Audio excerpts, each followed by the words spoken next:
ಜನ ವಿರೋಧ ಮಾಡ್ತಾ ಇದ್ದಾರೆ. ಎಲ್ಲ ಬರೀ ಗ್ಯಾರಂಟಿಗೆ ದುಡ್ಡು ಹಂಚಿದ್ರು, ನಮಗೆ ಡೆವಲಪ್ ಮಾಡಲಿಲ್ಲ ಅಂದ್ರೆ ಬೆಂಗಳೂರಿಗೆ ಆರೋಪ ಮಾಡ್ತಾ ಇದ್ದಾರೆ. ಅದು ಯಾರ ಕೈ ಇರೋದು? ಬೆಂಗಳೂರು ನಿಮ್ಮ ಕೈ ಇರೋದು. ಅಲ್ಲಿ ಒಳ್ಳೆ ಕೆಲಸ ಮಾಡಿ ನೀರಾವರಿ ಕ್ಷೇತ್ರದಲ್ಲಿ ಹಿಂದೆ ನಿಮ್ಗೆ ಗೊತ್ತದ, ತುಂಗಭದ್ರಾ ನದಿಯ ಡ್ಯಾಮದು ಒಂದು ಗೇಟ್ ಮುರಿದು ಬಿದ್ದಿದ್ದು. ಆಗ ನೀವು ಎಚ್ಚ ತಗೊಂಡು ಏನೋ ಮಾಡಿದ್ರಿ. ಈಗ ಈ ಡ್ಯಾಮ್ಗಳ ಬಗ್ಗೆ ಅಭ್ಯಾಸ ಮಾಡಿ ನೀರಾವರಿ ಬಗ್ಗೆ ವಿಚಾರ ಮಾಡಬೇಕಾಗಿತ್ತು. ನಾವು ದೊಡ್ಡ ಪೋಸ್ಟ್ ಅದ ಇದು ಇಂತಹ ಪ್ರಸಂಗದಲ್ಲ. ನೀವು ಅದೆಲ್ಲ ಬಿಟ್ಟು ಗಳಿಗ್ಗಿಮ್ ತಾಜ್ಗಿಮ್ 2 ದಿವ್ಸಕ್ಕೊಮ್ಮೆ 3 ದಿವ್ಸಕ್ಕೊಮ್ಮೆ ವಾರದಾಗ ಮಗ ಪೆಲ್ಲದ್ ಬಿಟ್ಟಿದ್ರು, ನನ್ನ ಸೇಮ್ ಮಾಡಿರಿ. ನೀವು ಇರ್ಬೋದು ವಿದ್ವತ್ ನಿಮ್ಮನ್ನೆಲ್ಲ ನಿಮ್ಮ ಬಗ್ಗೆ ನಿಮ್ಗೆ ಓವರ್ ಕಾನ್ಫಿಡೆನ್ಸ್ ಇರ್ಬೋದು.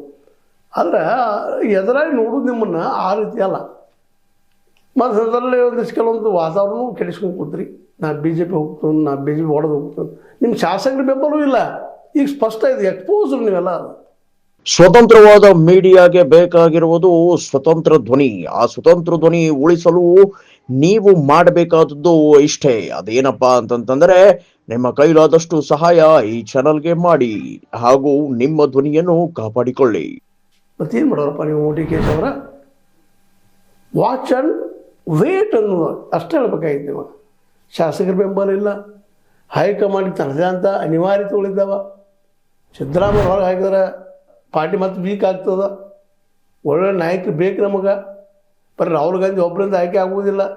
ಈಗಾಗಲೇ ಶಶಿ ತರೂರ್ ಮತ್ತು ದಿಗ್ವಿಜಯ್ ಸಿಂಗ್ರಂತ ಸಾಕಷ್ಟು ಹೆಸರು ಕೆಡಿಸ್ತಾ ಇದ್ದಾರೆ. ಇಲ್ಲಿದ್ದುದರಿಂದ ಅನೇಕ ಕಾಂಗ್ರೆಸ್ ಶಾಸಕರು ನಾಯಕರು ಹೆಸರು ಕೆಡಿಸ್ತಾ ಇದ್ದಾರೆ. ಇಂಥ ಪ್ರಸಂಗದಲ್ಲ ಮತ್ತು BJP ಅಂತ IT ಸೆಲ್ ಹೆಂಗಂದ್ರೆ ನಿಮ್ಗೆ ಗೊತ್ತದ. ಸ್ವಲ್ಪ ಸಿಕ್ಕರೆ ಸಾಕು, ಬೇಕಾದ ಹೆಸರು ಕೆಡಿಸೋದು ಮುಂದೆ